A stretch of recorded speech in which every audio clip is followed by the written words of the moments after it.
ప్రియమైన సహోదరి సహోదరులారా, ప్రభువైన యేసుక్రీస్తు వారి దివ్యనామములో దేవుని పాద సన్నిధిలో కూడిన మీ అందరికీ నా హృదయపూర్వకమైన వందనాలు తెలియజేస్తూ వాక్యం కొరకు ప్రేమతో ఆహ్వానిస్తున్నాను. ఈరోజు పరిశుద్ధమైన ఈ ఆదివారం రోజు దేవుని యొక్క వాక్యాన్ని మనం జ్ఞాపకం చేసుకుందాం. పరిశుద్ధాత్మ యొక్క ప్రాముఖ్యతను గురించి మనము చాలా సందర్భాల్లో మనం ధ్యానం చేసుకున్నాం. ఈ పరిశుద్ధాత్మ అనేది మనకి చాలా ప్రాముఖ్యమైనది. ఇప్పుడు 3 యుగములు అనేవి మనం చెప్పుకున్నాం. మొదటిది తండ్రి కాలము, రెండవది కుమారుని యొక్క కాలము, మూడవది పరిశుద్ధాత్మని యొక్క కాలము. ఈ పరిశుద్ధాత్మని యొక్క కాలంలో మనం ఇప్పుడు ఉన్నాం కనుక ఈ పరిశుద్ధాత్మని యొక్క కాలంలో మనకు పరిశుద్ధాత్మ నడిపింపు చాలా ప్రాముఖ్యమైనది. ఆత్మ చేత ఎందరూ నడిపించబడుదురో వారు దేవుని కుమారులు కనబడుదురు. రోమాపత్రిక 8వ అధ్యాయంలో చెప్తున్న మాట, ఆత్మ చేత ఎందరూ నడిపించబడుదురో, ఆత్మ చేత ఎందరూ నడిపించబడుదురో వారు దేవుని కుమారులు కనబడుదురు. ఇప్పుడు మనము ఎవరి చేత నడిపింపబడాలి అంటే మన తల్లిదండ్రులను బట్టి కాదు, వారిని పోలి మనం నడవడం కాదు, లేక మన కుటుంబ సభ్యులు, మన స్నేహితులు, మన బంధువులు చెప్పినట్లుగా నడవడం కాదు. మనం ఎవరి ద్వారా నడవాలి అంటే ఆత్మ అనుసరించి నడవాలి, ఆత్మ చేత నడిపింపబడాలి. అది ప్రాముఖ్యమైనది. ఈ ఆత్మ అనేక విధాలుగా మనం చూస్తూ ఉన్నాము. పరిశుద్ధాత్మ అనేది ఏ విధంగా ఉంటుంది? పరిశుద్ధాత్మ అనేకమైనటువంటి విషయాలలో పోల్చబడినట్లుగా మనం చూడగలం. అయితే ఈ పరిశుద్ధాత్మ మనకి ఒక ముద్ర వేసి ఉన్నాడట. పరిశుద్ధాత్మ ఒక ముద్ర వేయువానిగా ఉన్నాడు. పరిశుద్ధాత్మ ఒక ముద్ర వేయువానిగా ఉన్నాడు అన్నది మనం చూస్తున్నాం. చదువుకున్న వాక్య భాగాన్ని ఎఫెసీ పత్రిక 4వ అధ్యాయము 30వ వచనాన్ని ఒకసారి చదువుకుందాం. ఎఫెసీ పత్రిక 4వ అధ్యాయము 30వ వచనం. దేవుని పరిశుద్ధాత్మను దుఃఖపరచకుడి, విమోచన దినము వరకు ఆయన యందు మీరు ముద్రింపబడి ఉన్నారు. పరిశుద్ధాత్మ చేసే పని ఏంటి అంటే, ఏమండి, మనల్ని ముద్రించినారు. మనల్ని దేవునితో ఐక్యపరచడానికి, దేవుని పిల్లలుగా మనల్ని చేయడానికి పరిశుద్ధాత్మ చేసే పని ఏంటి అంటే మనలను ముద్రించి ఉన్నారట. అందుకని ఇక్కడ పరిశుద్ధాత్మను దుఃఖపరచకండి, ఎందుకంటే విమోచన దినము వరకు కూడా ఆయన యందు మీరు, ఆయన యందు అంటే ఎవరి యందు? దేవుని యందు పరిశుద్ధాత్మ ద్వారా ముద్రింపబడి ఉన్నాము అన్నది జ్ఞాపకం చేస్తున్నాను. ఈ ముద్ర అనే దానికోసం మనం ఆలోచన చేద్దాం. ఈ ముద్ర అనేటటువంటి దానికి పోల్చి ఇక్కడ మనం చూస్తుండగా మొదటి ఈ సూచన, ముద్రకు మొదటి సూచన ఏమిటి అనంటే అది అధికారములకు సూచనగా ఉంటుంది. ముద్ర, మోర్ అనేటటువంటిది సీల్ అనేటటువంటిది దేనికి సూచన అండి అంటే అది అధికారములకు సూచన. అధికారములకు సూచన అంటే పరిశుద్ధాత్మ మనకు ఆ ముద్ర వేయుటకు ఆయనకు అధికారము కలదు అన్నది మనము జ్ఞాపకము చేసుకుంటూ ఉన్నాం. పిల్లరా, దేవునికి సమస్తము కూడా అది అధికారము, సమస్తము పైన ఆయన అధికారము కలిగినటువంటి వాడు.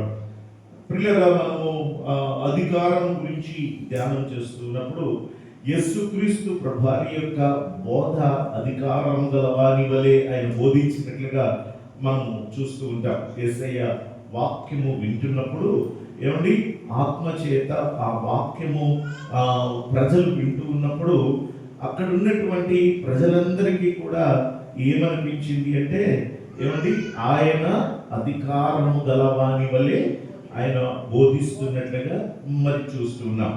అంటే బోధలో కూడా అధికారము, అంటే ఒక హక్కుపూర్వకమైన ఒక గద్దింపుతో కూడినటువంటి బోధ ఆయన చేశారు. అది అధికారముగా ఉన్నది. పిల్లలు అంటే తన పిల్లల మీద తల్లిదండ్రులకు ఎంత అధికారం ఉంటుందో వాళ్ళకి చెప్పేటప్పుడు కానీ, వాళ్ళని గద్దించేటప్పుడు కానీ, వాళ్ళని ఒకవేళ శిక్షించినప్పుడు కానీ, అన్ని విషయాలలో వారు పిల్లల పట్ల చూపించేటటువంటి అది ఏదైతే బోధ కానీ ఏదైతే ఉంటుందో అది ఒక అధికారముగా ఉంటుంది.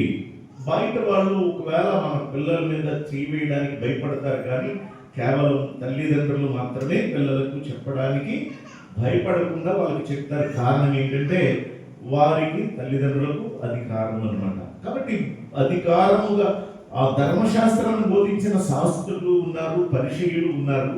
కానీ పిల్లల వారు ఎప్పుడు కూడా ఎలా అంటే వాళ్ళు చదువుకుంటూ పోయేవారు, అంతే చదువుకుంటూ పోయేవారు, కానీ దానికి ఎక్స్ప్లెయిన్ చేసేవారు కాదు, వివరణ అనేది వారు ఇచ్చేవారు కాదు. ధర్మశాస్త్రం చదువుకుంటే వాళ్ళు వెళ్ళిపోయేవారు. ప్రజలారా ఇదిగో ఇశ్రాయేలీయులారా ఇదిగో దేవుడు ధర్మశాస్త్రములు ఈ విధంగా ఉంది అనుకుంటూ చెప్పుకుంటూ వెళ్ళిపోయేవారు.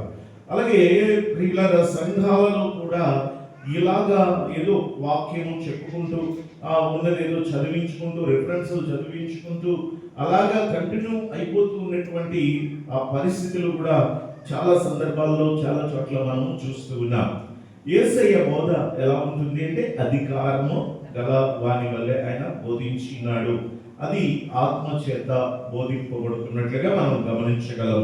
తర్వాత యేసుక్రీస్తు వారు తీర్పు తీర్చుటకు కూడా ఆయన అధికారము గలవాని ఆయన అధికారము గలదు అని అంటారు. యేసు ప్రభువారు దీనిపై ఆయన అధికారం అంటే అధికారము గలవాని వలె బోధించారట. అధికారము తీర్పు తీర్చుటకు ఆయనకు అధికారము ఇవ్వబడినది అని మనం చూస్తూ ఉంటాం. పిల్లల లూకాస్ యోహాను సువార్త 5వ అధ్యాయం 27వ వచనం, యోహాను సువార్త 5వ అధ్యాయము 27వ వచనం ఒకసారి మనం చదువుకుందాం. మరియు ఆయన మనిషి కుమారుడు గనుక తీర్పు తీర్చుటకు తండ్రి అధికారము అనుగ్రహించెను. తండ్రి అధికారము అనుగ్రహించెను. ఒకటేంటండి, ఏ విషయంలో అధికారం అంటే బోధించడంలో అధికారము. రెండవది అధికారం ఏ విషయంలో ఏంటంటే తీర్పు తీర్చుటకు అధికారం. అంటే మనలను పిల్లల వాని క్రియలు చెప్పిన తీర్పు తీరుస్తారు. ఆయన ఒక జడ్జిగా నిలబడతారు. మనమందరము దోషులుగా ఆయన ముందు నిలబడాల్సినటువంటి పరిస్థితి వచ్చినప్పుడు పిల్లరా మనం పుట్టుక నుంచి కూడా ఊహ తెలిసినప్పటి నుంచి కూడా మనం చేసినటువంటి ప్రతి క్రియ అనేది ఆయన ముందు పెట్టబడుతుంది. అలాగే మనకి సాక్షులు ఎవరు అంటే దేవుడు ఏదైతే సర్వ సృష్టిని సృజించారో ఆ సృష్టి ఆయనకు మన గురించి సాక్ష్యం ఇస్తుంది అన్నది కూడా మనం వాక్యంలో చూడగలం. కాబట్టి తీర్పు తీర్చుటకు ఒక జడ్జికి ఎంత అధికారం ఉంటుందో దేవునికి కూడా అధికారము కలిగిన వాడు అన్నది మనం జ్ఞాపకం చేసుకుంటున్నాం. తర్వాత ఆయన క్షమించుటకు అధికారము కలిగిన వాడు. పిల్లరా మనం చూస్తాము లూకాసు వార్త 5వ అధ్యాయము 24వ వచనం. లూకాసు వార్త 5వ అధ్యాయము 24వ వచనం. అయితే పాపములను క్షమించుటకు మనుష్య కుమారునికి అధికారము కలదని మీరు తెలుసుకోవలెను అంటున్నాడు. పిల్లరా యేసయ్య పరిశుద్ధాత్మ తండ్రికి గల అధికారం ఏమిటి అని మనం ఆలోచన చేస్తే మనకి బోధించుటకు అధికారము, అలాగే తీర్పు తీర్చుటకు అధికారము, మన పాపములను క్షమించుటకు అధికారము.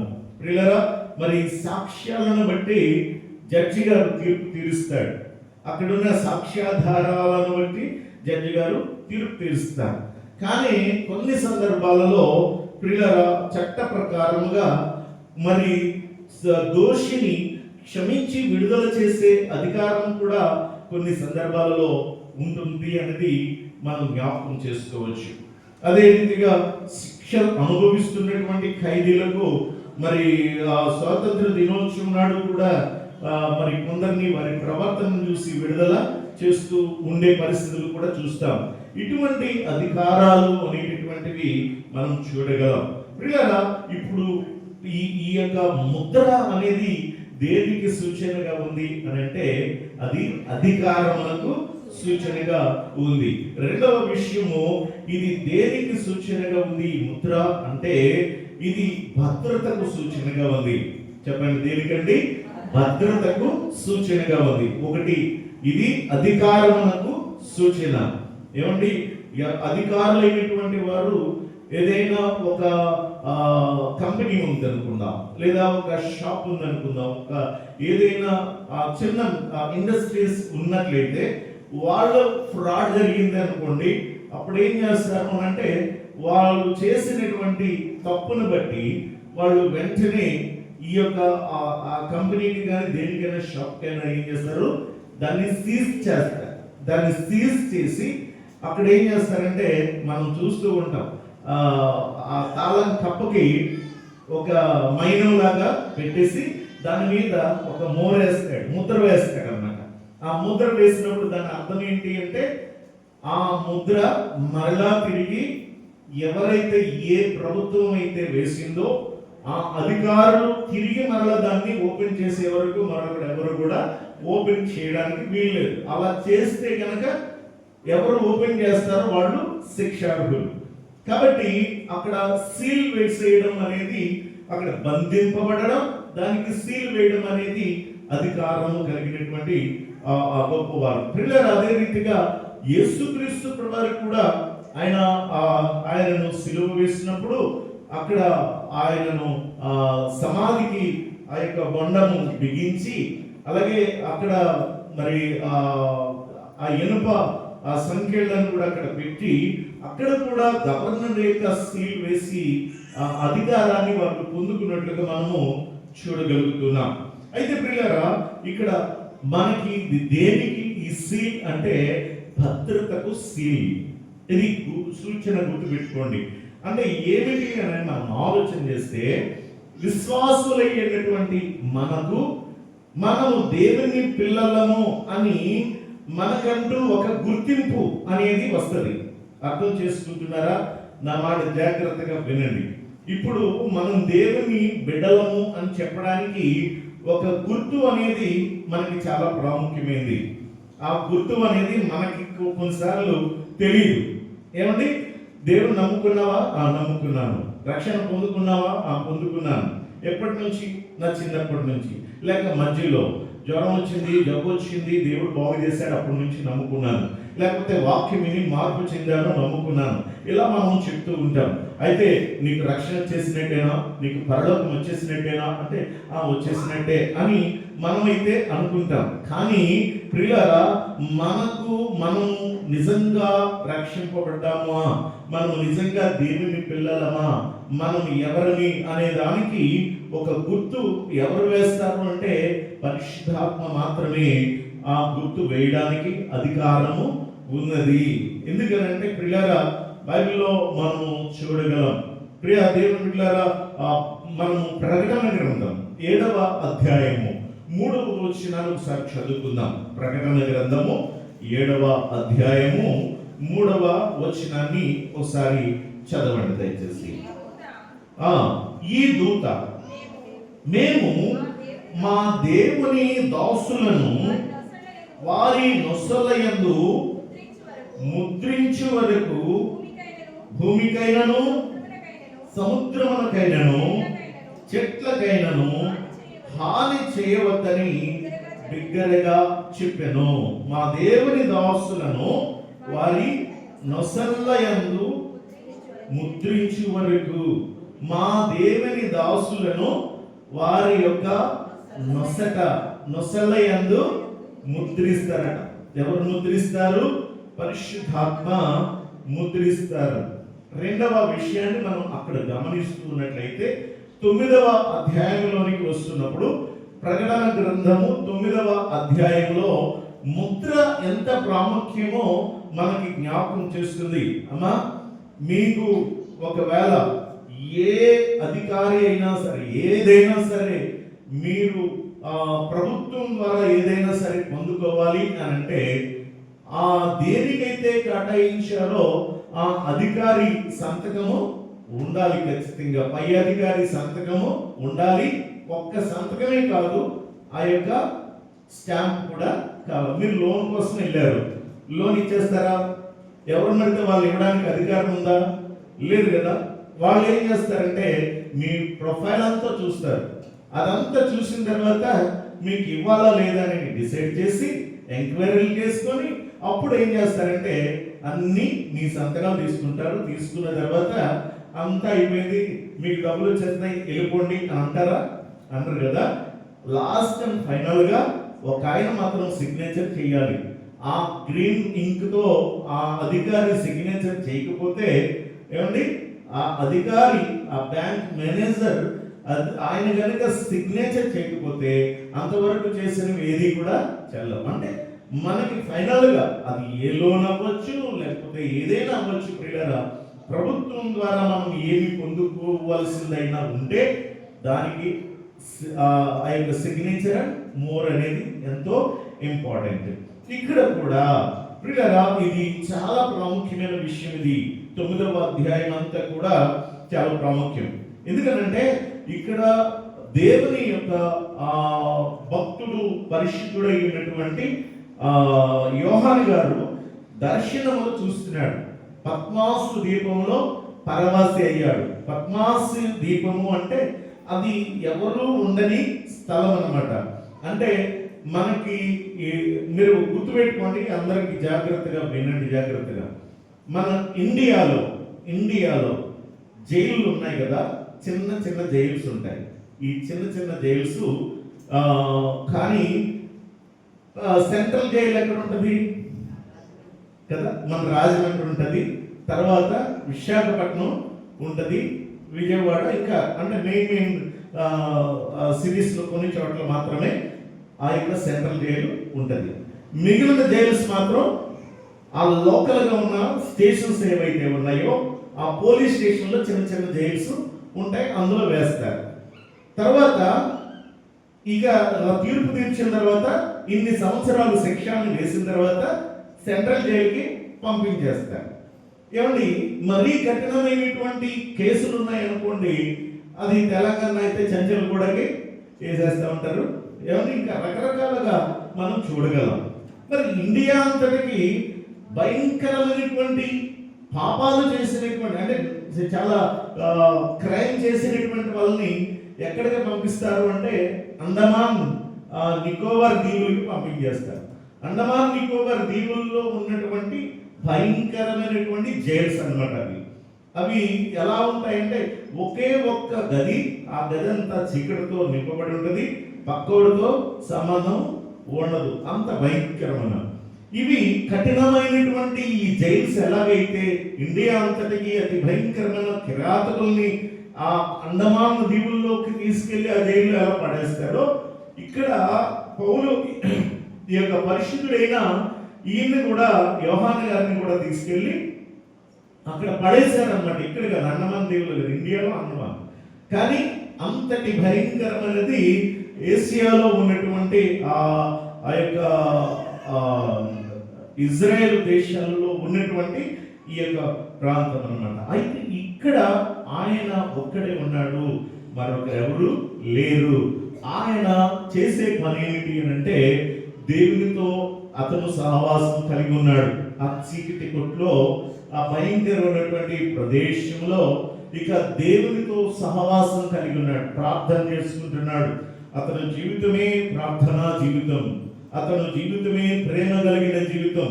అతడు ప్రార్థనలు ఉండగా ప్రియులుగా భవిష్యత్తులో జరగబోతున్నటువంటి మొత్తం పిక్చర్ అంతా కూడా దేవుడు అతని కళ్ళకు చూపించేశాడు. భవిష్యత్తులో జరగబోతున్నటువంటిదంతా కూడా ఏమి భూమి మీద జరగబోతుందో అదంతా కూడా ఎవరికి చూపించేశాడండి? టోటల్ గా పిక్చర్ అంతా కూడా ఈయనకి చూపించేశాడు, పరిశుద్ధుడైన యోహాను గారికి చూపించేశాడు. అందుకే అక్కడ అంటాడు, పద్మాసు దీపంలో పరవాసినై ఉండగా, అంటే ఇక అతడు పరలోకానికి వెళ్ళిపోయాడు. అక్కడ ఉన్నది జైల్లోనే, కానీ అతడు పరలోకానికి వెళ్ళిపోయాడట. అంటే అంతగా దేవునితో లీనమైనప్పుడు దేవుడు అతనికి దర్శనం చూపించాడు, టోటల్ పిక్చర్ని. అందులో చాలా విషయాలు సంఘాల గురించి రాస్తాడు. 7 సంఘములను గురించి రాసి ఆ 7 సంఘాల పరిస్థితి ఎలా ఉందో చెప్తాడు. ఆ 7 సంఘములు ఎలా ఉండాలో చెప్తాడు, ఒక ఛాన్స్ ఇస్తాడు. తర్వాత వారికి ఒక దేవుని భయమును ఆయన పుట్టిస్తాడు. దేవుని బిడ్డలకు, భక్తులకు, దేవుని సేవకులకు, పరిశుద్ధులకు ఎలాంటి శిక్షలు వస్తాయో చెప్తాడు. ప్రియులారా, మిగిలిన వాళ్ళకి ఏ విధమైన శిక్షలు వస్తాయో చెప్తాడు. ఇవన్నీ కూడా చెప్పి వాటి యొక్క పరిస్థితి, దాని తర్వాత ఆ పనిష్మెంట్ ఎలా ఉంటది అనేది వివరిస్తాడు.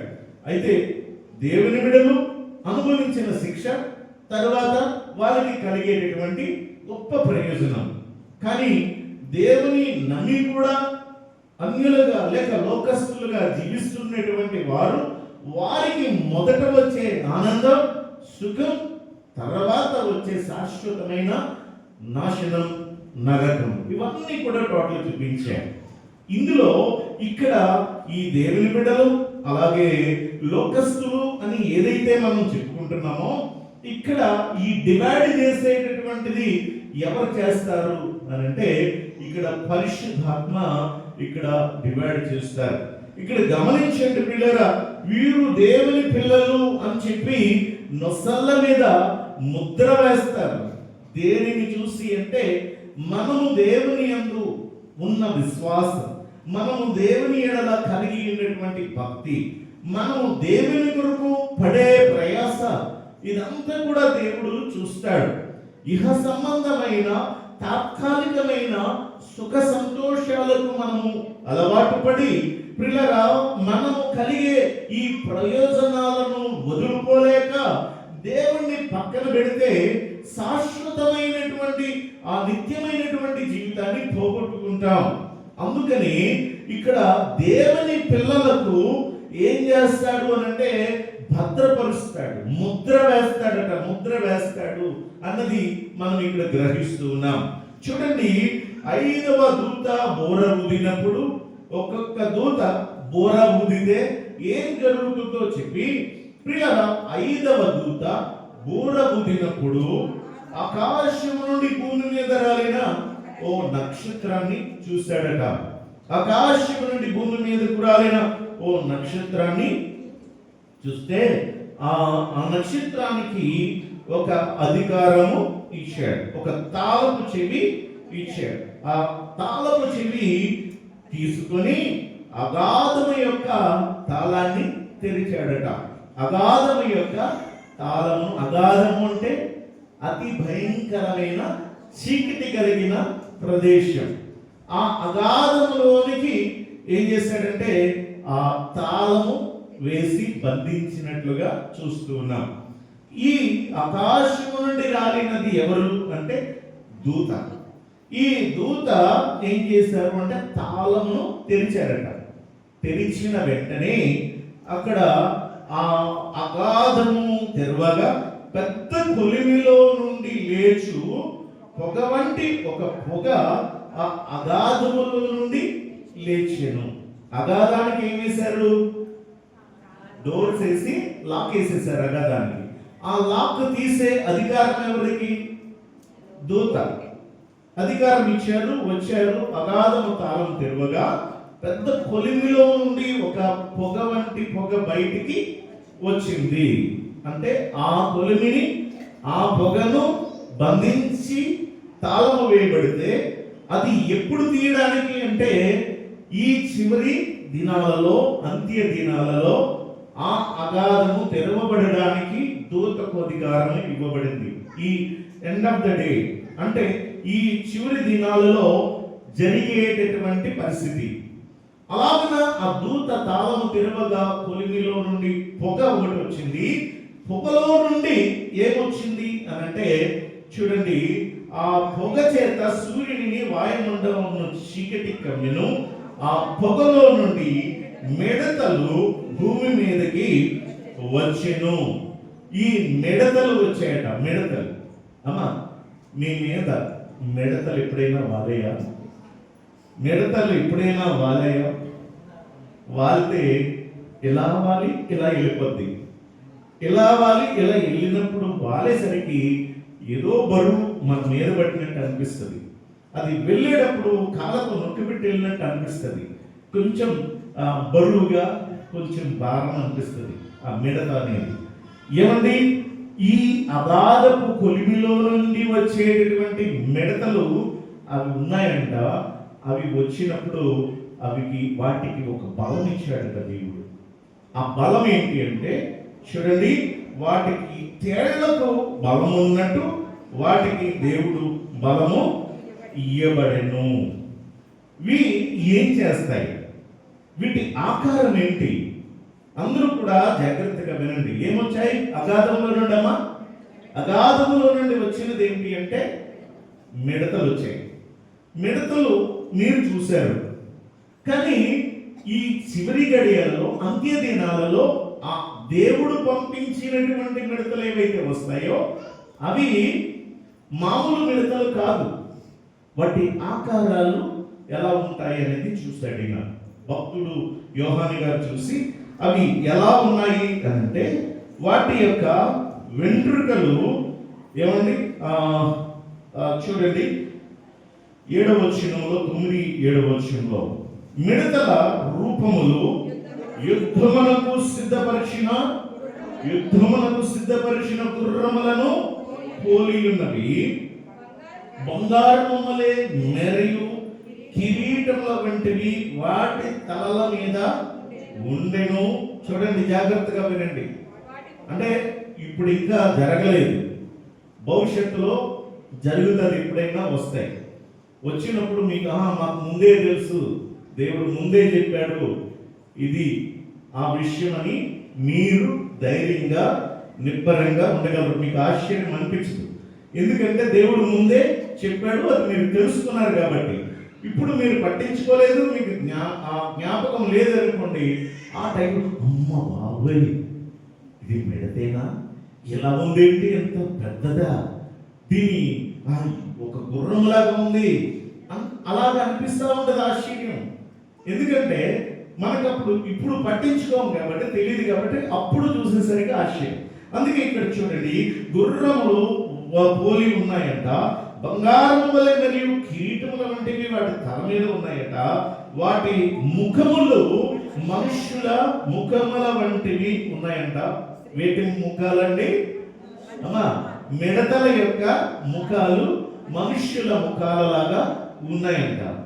వాటి యొక్క తల వెంట్రుకలు స్త్రీల తల వెంట్రుకల వంటి వెంట్రుకలు వాటికి ఉన్నాయంట.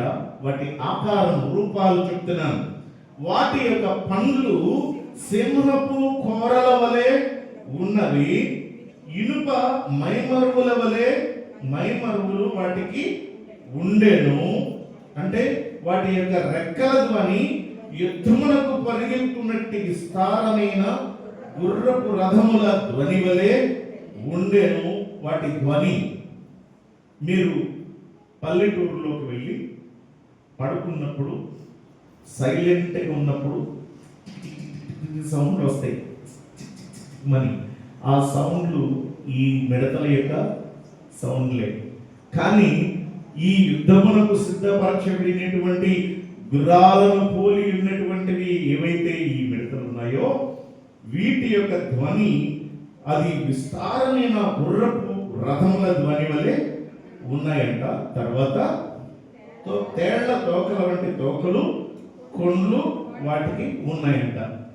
ఇది ఒకరోజు చెప్తున్నాను, ఈ ప్రసంగం చెప్తుండగా కేడీపేటలో ఒక అబ్బాయి ఉన్నాడు, ఆర్టిస్ట్, చర్చ్ బిలీవర్ ఆర్టిస్ట్. వాడికి చెప్పాను, వాడికి ఏం చెప్పలేదు, ఇలాగ ప్రసంగం చేస్తున్నాను, అలాగా నిలబెట్టి మనల్ని అలాగా ఆర్టిసేస్తాడు. అలాంటి బిడ్డ తర్వాత ఏం చేశాడంటే ఒక చార్ట్ తీసుకొచ్చి నాకు చూపించాడు. చార్ట్ చూసి ఆశ్చర్యం వేసింది. ఏం చేసేసరికి నేను ఏదైతే ప్రసంగం చెప్పానో దాన్ని అలాగా యాజ్ టీస్గా తినిపిస్తాడు. చాలా భయం వేసింది, నాకే భయం వేసింది చూడగానే. అప్పుడు విశ్వాసం ముందు దాన్ని ఆ షీట్ పరిచి చూపించేసరికి ఒక్కసారి ఉలిక్కి పడ్డారు. చెబితేనే ఎలా ఉంటే దాన్ని ఆకారాన్ని గీసి చూపిస్తే చూడగానే అతి భయం అనిపించింది. అలాంటివి ఆ కొలిమిలో నుండి వస్తాయి, కానీ ఇప్పుడు మాత్రం భద్రపరచబడి ఉన్నాయి. అవి ఎప్పుడు వస్తాయి, ఏం చేస్తాయి అని మనం ఆలోచన చేస్తే, ప్రియ దేవుని బిడ్డలారా, వాటికి తేళ్ల తోకల వంటి తోకలు వాటికి ఉండెను. వాటి కుండ్లు, తేళ్ల తోకల వంటి తోకలు, కుండ్లు వాటికి ఉండవు. మిగిలినంత ఆకారం వేరు, వాటి యొక్క తేళ్ల తోకల వంటి తోకలు, కుండ్లు వాటికి ఉన్నాయి. ఇప్పుడు అవి ఏం చేస్తాయి అంటే అవి కరుస్తాయి. తేళ్లు కరిస్తే ఎలా ఉంటుందో అలాగ అవి కూడా వచ్చి వాటి యొక్క కుండ్లతో కరుస్తాయట. మామూలుగా తేలు కుట్టిన వాళ్ళు మీకు అందరికీ కూడా ఎవరికైనా అనుభవిస్తే దాని బాధ ఏంటో తెలుస్తుంది. నాకు అప్పుడే పుట్టినది అనుకుంటా, మేబీ బయటికి చర్చ్ కన్స్ట్రక్షన్ అవుతుండగా నేను బయటికి వెళ్ళి వచ్చినప్పుడు నాకు డ్రెస్తో వచ్చేసింది. పడుకున్నాను, కింద పడుకోవడం అలవాటే కదా. పడుకునేసరికి సురుక్కుమంది. ఏంట్రా సురుక్కుమందా అని తెలిసి చూసేసరికి ఆగట్లా. పెయిన్ కుసురుకు పెయిన్ వచ్చేస్తుంది. ఏంట్రా ఈ పెయిన్ వచ్చేస్తుంది, ఏంటి, ఓహో ఇది ఏమాత్రం తేలిగి ఉంటుంది అనుకున్నాను. ఎంత వెతికినా కనపడలా. ఆ మంచం కోడి దగ్గర చిన్నది, మేబీ ఒక రోజు అయ్యి ఉండొచ్చేమో, అప్పుడే కానీ తెల్లగా ఉంది, చిన్నది, చాలా చిన్నది. అప్పుడు అనిపించింది, ఈ చిన్నదే కుడితే నాకు ఎలా అనిపిస్తుంది, ఇంకా పెద్ద తేలు కుడితే ఇంకెలా ఉంటుంది, అమ్మో నేను తట్టుకోలేను. 24 గంటలు పెయిన్ అలాగే ఉండిపోయిందండి. తర్వాత ఈ వాక్యము చదివినప్పుడల్లా నాకు ఆ ఇన్సిడెంట్ గుర్తొస్తూ ఉంటుంది. అమ్మో, ఆయన రాకడలో దేవుడు విడుదల చేసినటువంటి ఆ యొక్క నాశనకరమైనటువంటి మిడతలు వస్తే మనుషుల యొక్క పరిస్థితి ఏంటి? అవి కుడితేనట ఎన్ని నెలల బాధ చూడండి. 5 నెలలు బాధించుటకు వాటికి అధికారము ఇవ్వబడెను. 5 నెలలు బాధించడానికి. 5 నెలలు మనకి మామూలు తేలు కుడితే 24 గంటలు, కానీ అవి కుడితే ఎన్ని నెలలు ఉంటాయంట? 5 నెలల వరకు బాధ. 5 నెలల వరకు కుడుతూనే ఉంటాయి. అర్థమవుతుంది కదమ్మా, నా మాట జాగ్రత్తగా వినండి. అవి కుడుతూనే ఉంటాయి, బాధ కలుగుతూనే ఉంటుంది. అప్పుడు మనుషులకు ఏమనిపిస్తుంది అంటే, తేలు కుట్టి చచ్చిపోయిన వాళ్ళు చాలా మంది ఉన్నారు. తేలు పుట్టిన బాధ తట్టుకోలేక ఆత్మహత్యలు చేసి నూతుల్లో దూకి, కాలువల్లో దూకి చచ్చిపోయిన చరిత్రలు చాలా ఉన్నాయి. అంతటి బాధ ఉండడానికి ఎంతే ఉంటుంది, కానీ దాని బాధ చాలా బాధ. కానీ అప్పుడంట ఇప్పుడు చెప్పండి, ఇప్పుడు దేవుని యొక్క రాకడకు ముందు దేవుడు విడుదల చేసిన ఈ సైన్యం ఏదైతే ఉందో అవి పుట్టినప్పుడట మనుష్యులు చావవలెనని పరుగులెడతారట. కానీ చావు ఏం చేస్తుంది? వారి నుండి పారిపోతుంది. చూడండి, మనుష్యునికి తేలు మనుష్యుని పుట్టినప్పుడు బాధ వలె ఉండును. అయితే మనుషులు ఏం చేస్తారంటే మరణమును వెతుకుతురు. 6వ వచనం చూడండి. ఆ దినములలో మనుష్యులు మరణమును వెతుకుతురు, కానీ అది వారికి దొరకదు. చావవలెనని ఆశపడుదురు, కానీ మరణము వారి యొద్ద నుండి పారిపోవును. ఎంత భయమైనటువంటి విషయం చూడండి. మరణమును వెతుకుతారు. చచ్చిపోదామని కత్తి తీసుకుని పొడి చేసుకుందాం అనుకున్నాడు అనుకోండి, ఆ కత్తి అక్కడే ఆగిపోతుంది, దిగదు. ఏమండి, విషయం తాగేద్దాం, చచ్చిపోద్దాం, నేను బాగా భరించలేకపోతున్నాను, విషయం తాగారు అనుకోండి, ఏమీ కాదు, మొత్తం టోటల్గా డిస్ట్రాయ్ అంటే మొత్తం అంతా కూడా దేవుడు ఏం చేస్తాడంటే మార్చేస్తాడు.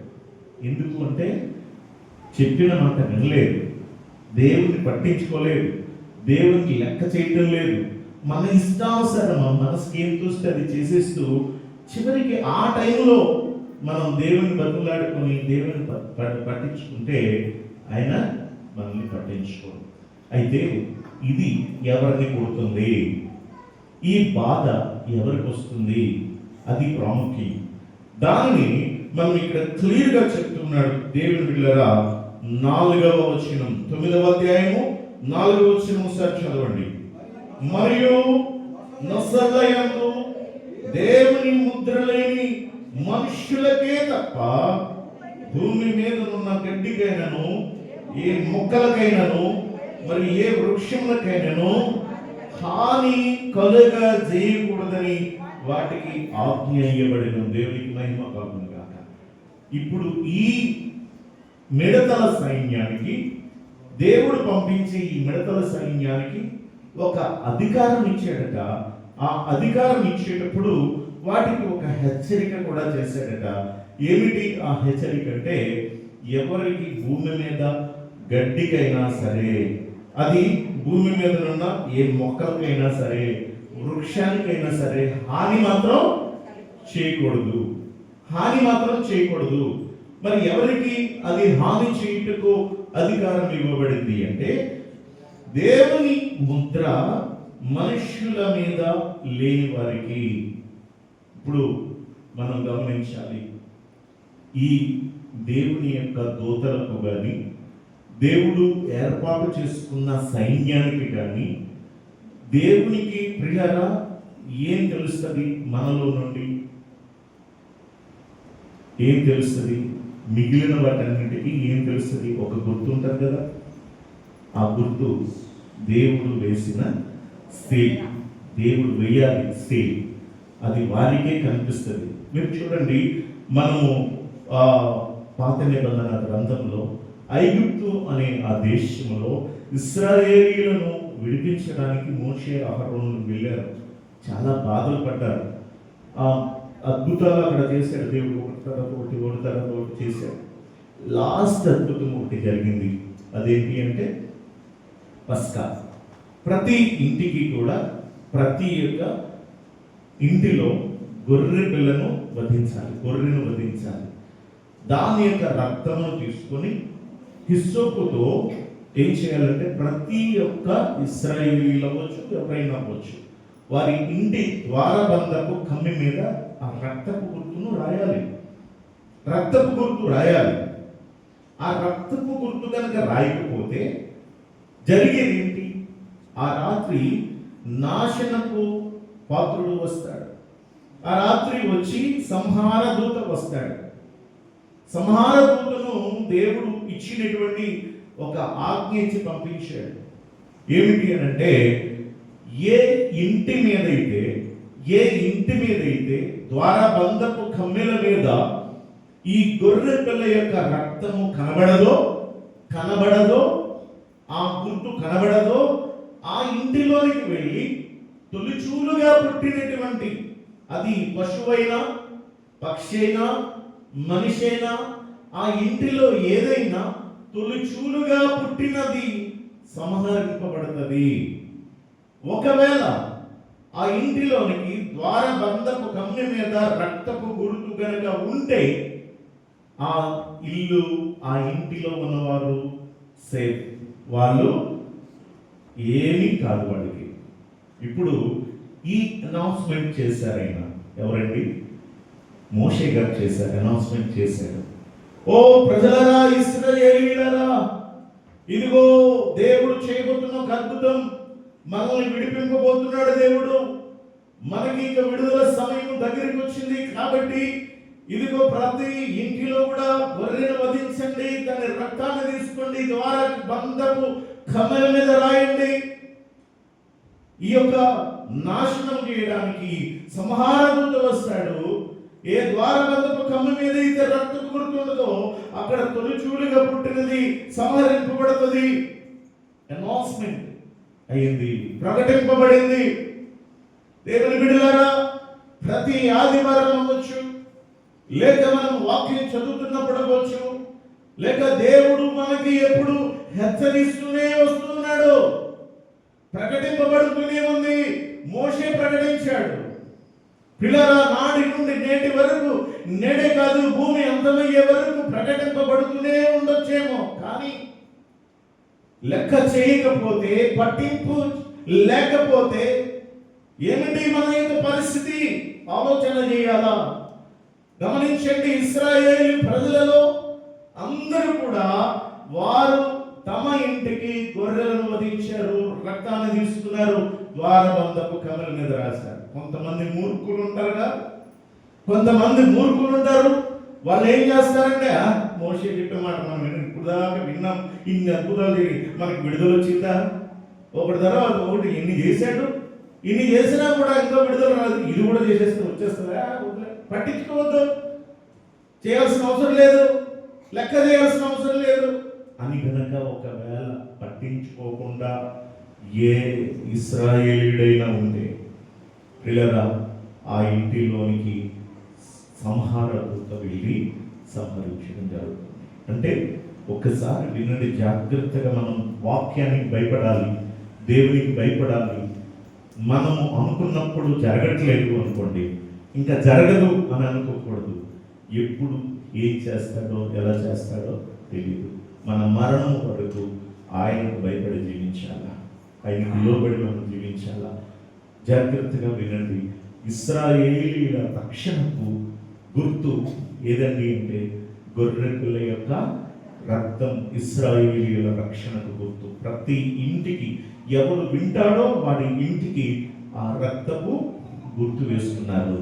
వినని వాని ఇంటిలో రోదన వేదన మరుసటి దినం చూశారు. దేవుని బిడ్డలారా, ఇక్కడ అంత్య దినాలలో దేవుడు పంపించేటటువంటి ఈ యొక్క ఆ యొక్క మిడతలు ఏవైతే ఉన్నాయో అవి నాశనం చేయడానికి వచ్చినవి. కానీ ఎవరిని కరుస్తాయి, ఎవరిని బాధ పెడతాయి, ఎవరిని ఇబ్బంది పెడతాయంటే నొసళ్ళ మీద దేవుని ముద్ర లేని మనుషులకు. మరి మన నొసళ్ళ మీద మనకు కనపడదు, మన నొసళ్ళ మీద మన ఇతరులకు కనపడదు, భక్తులకు కనపడదు.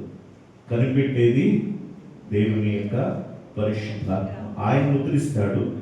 మరి కనిపెట్టేది ఆయన పంపించినటువంటి దూతలు కనిపెడతారు. అలాగే ఏదైతే నాశనం చేయడానికి వస్తాయో అవి కనిపెడతాయి. అప్పుడు మనల్ని వదిలేయాలా, లేకపోతే మనల్ని శిక్షించాలా, మనల్ని బాధ పెట్టాలా అని డిసైడ్ అయ్యేది అవే. కాబట్టి ప్రియ దేవుని బిడ్డలారా, ఈ పరిశుద్ధాత్మ ఏం చేస్తున్నాడు అని అంటే ఆయన మనకు అధికారం గల వారి వలె మనకి బోధిస్తున్నాడు. ఆ అధికారం గల బోధ స్వీకరించి ఆ బోధకు లోబడి మనము దేవుని యందు మార్పు చెందిన వారమై దేవునిలో జీవించాలి. అంతేకాదు ఈ పరిశుద్ధాత్మ మనకి ఒక పిల్లల ఒక భద్రము అనేది ఏనాడు కూడా మనం మర్చిపోకూడదు.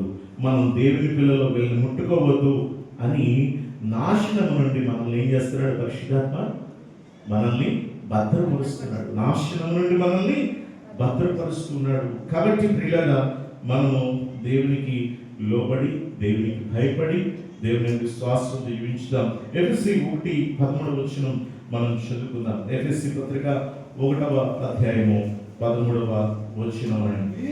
వీరును సత్యవాక్యమును అనగా మీ రక్షణ సువార్తను విని క్రీస్తునందు విశ్వాసం ఉంచి వాగ్దానము చేయబడిన ఆత్మచేత ముద్రింపబడితివి. చాలండి, దేవునికి మహిమ కలుగును గాక. మనము ఆత్మచేత ముద్రింపబడి ఉన్నాము. మనం ఆత్మచేత ముద్రింపబడి ఉన్నాము. దేవుని కొరకు అంటే దేవుని కొరకు, ఆయన యొక్క మరి బిడ్డలుగా మనము జీవించుట కొరకు అన్నది మనం ఏనాడు మర్చిపోవద్దు. కాబట్టి ప్రతి ఒక్కరూ పరిశీలన చేసుకుందాం. మనం దేవుని యొక్క రాకడలో ఉన్నాము. ఏం జరుగుతుందో భయంకరమైన సిచ్యువేషన్స్లో ఉన్నాం. మనం భయంకరమైనటువంటి క్రియలు, భయంకరమైన వార్తలు మనం వింటున్నాము.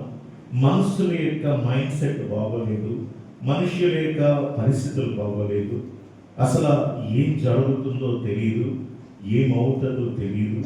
ఎందుకంటే దేవుడు ముందే చెప్పాడు, చెప్పినవన్నీ కూడా ఒక్కొక్కటి నెరవేరుతూ ఉంది. ఈ లోకమంతా కూడా అంతమయ్యే రోజులు దగ్గరికి వచ్చేసాయి.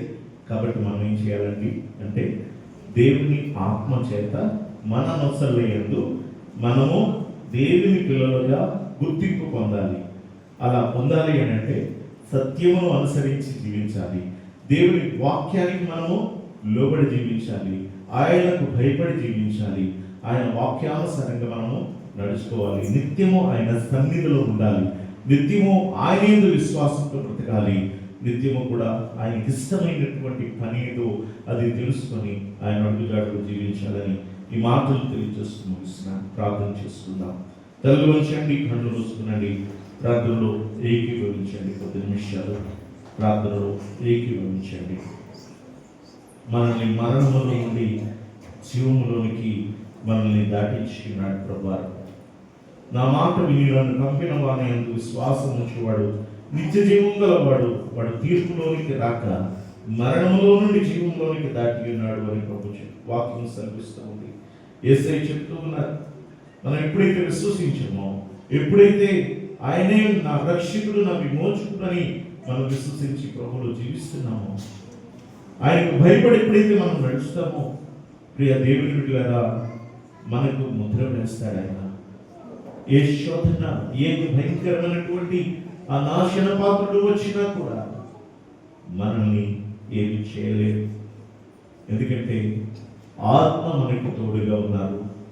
ఆత్మ మన పక్షముగా ఉన్నారు. ఆత్మ మనకి ముద్ర వేస్తున్నాడు. మన పక్షముగా ఉండి పోరాడతాడు. పరిశుద్ధాత్మ నన్ను నీ చిత్తములో నడిపించండి అయ్యా. నీ ఆత్మతో నన్ను నింపండి. నీ ఆత్మతో నైనా నడిపించండి ప్రభా. నీ అడుగు జాడలలో నేను జీవించడానికి ఇష్టపడుతున్నాను. నీ మార్గంలోనైనా నేను చెప్పినట్టుగా నేను నడవడానికి ఇష్టంగా ఉన్నాను. నన్ను నడిపించండి ప్రభా. ప్రార్థన చేద్దాం. కృప కలిగిన దేవా, పరిశుద్ధుడైన తండ్రి, వందనాలు. శ్రేష్టమైన తరుణాన్ని మాకు ఇచ్చాను, స్తుతిస్తూ ఉన్నాను ప్రభా. దేవా, పరిశుద్ధాత్మ యొక్క ప్రాముఖ్యత మాకు చాలా అవసరం. ఆత్మ లేనివాడు నా వాడు కాడు అని సెలవిచ్చారు ఆయన. ఎందరూ ఆత్మ చేత నడిపింపబడుదురో వారు దేవుని కుమారులను అడుగుకొని సెలవిస్తున్నారు. నిజమే తండ్రి, మేము నీ ఆత్మతో నడిపింపబడాలి.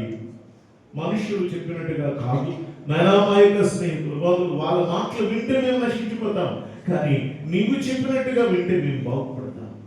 శాశ్వతమైన నిత్య రాజ్యం స్వతంత్రించుకుంటాం. అందుకే నేను మమ్మల్ని అందరినీ సిద్ధపరచండి, బలపరచండి. నీ వాక్యానుసారంగా నడిపించి బలపరచండి. ఈ వాక్యము నాయన ప్రతి హృదయములు పదిలపరచండి. యేసు నామమున అడిగి వేడుకుంటున్నాను పరమ తండ్రి, ఆమేన్.